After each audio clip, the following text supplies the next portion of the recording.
Once upon a midnight dreary, while I pondered weak and weary over many a quaint and curious volume of forgotten lore, while I nodded, nearly napping, suddenly there came a tapping, as of someone gently rapping at my chamber door. "'Tis some visitor," I muttered, tapping at my chamber door. "Only this, and nothing more."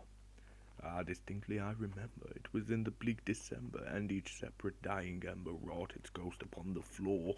Eagerly I wished the morrow, vainly I had sought to borrow from my books the cease of sorrow, sorrow for the lost Lenore, for the rare and radiant maiden who the angels name Lenore, nameless here, forevermore. And the silken, sad, uncertain rustling of each purple curtain thrilled me, filled me with fantastic terrors never felt before, so that now to still the beating of my heart I stood repeating, "'Tis some visitor entreating entrance at my chamber door, some late visitor entreating entrance at my chamber door. This it is, and nothing more." Presently my soul grew stronger, hesitating then no longer. "Sir," said I, "madam, truly your forgiveness I implore. But the fact is I was napping, and so gently you came rapping, and so faintly you came tapping at my chamber door, that I scarce was sure I heard you. Here I opened wide the door, and darkness there, and nothing more."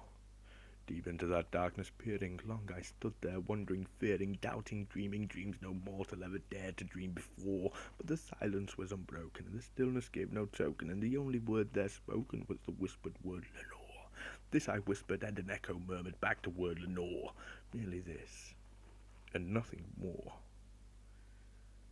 Back into the chamber turning, all my soul within me burning, soon again I heard a tapping somewhat louder than before. "Surely," said I, "surely that is something at my window lattice. Let me see then what thereat is, and this mystery explore. Let my heart be still a moment, and this mystery explore. 'Tis the wind, and nothing more." Open here I flung the shutter, when with many a flirt and flutter in there stepped a stately raven of the saintly days of yore, not the least obeisance made he, not a minute stopped or stayed he, but with mine of lord or lady perched above my chamber door, perched upon a bust of Pallas just above my chamber door, perched and sat, and nothing more. Then this ebony bird beguiling my sad fancy into smiling, by the grave and stern decorum of the countenance it wore, "Though thy crest be shorn and shaven, thou," I said, "art sure no craven, ghastly grim and ancient raven, wandering from the nightly shore. Tell me what thy lordly name is on the night's Plutonian shore." Quoth the raven, "Nevermore."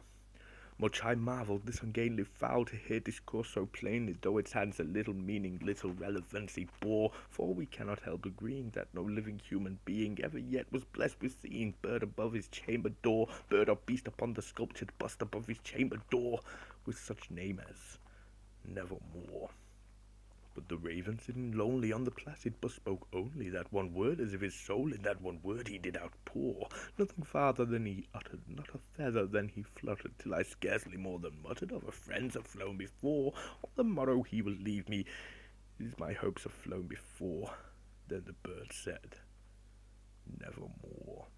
Startled at the stillness broken reply, so aptly spoken, "Doubtless," said I, "what it utters is its only stock and store, caught from some unhappy master, whom unmerciful disaster followed faster, till his songs one burden bore, till the dirges of his hopes the melancholy burden bore, of nevermore."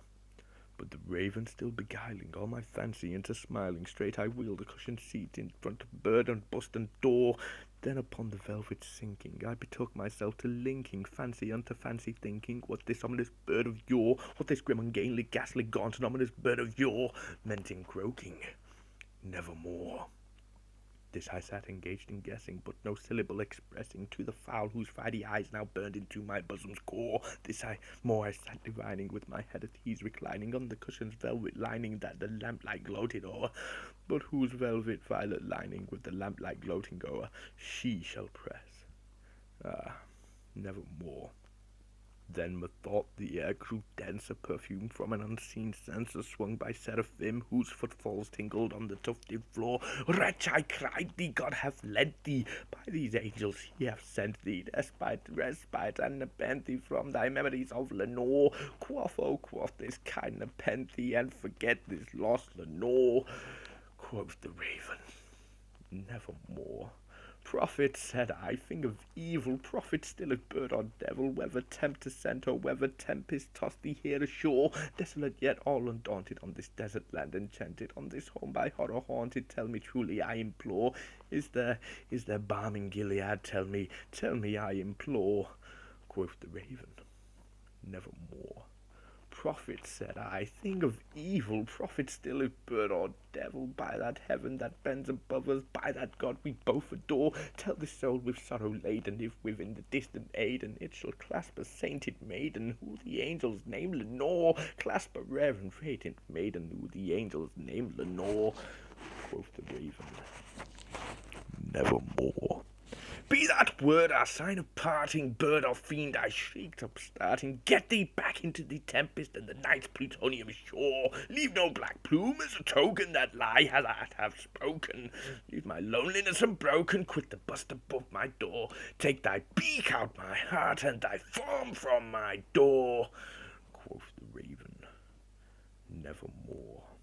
And the raven, never flitting, still is sitting on the pallid bust of Pallas just above my chamber door, and his eyes have all the seeming of a demon's that is dreaming, and the lamplight o'er him streaming throws his shadows on the floor, and my soul from out that shadow that lies floating on the floor shall be lifted nevermore.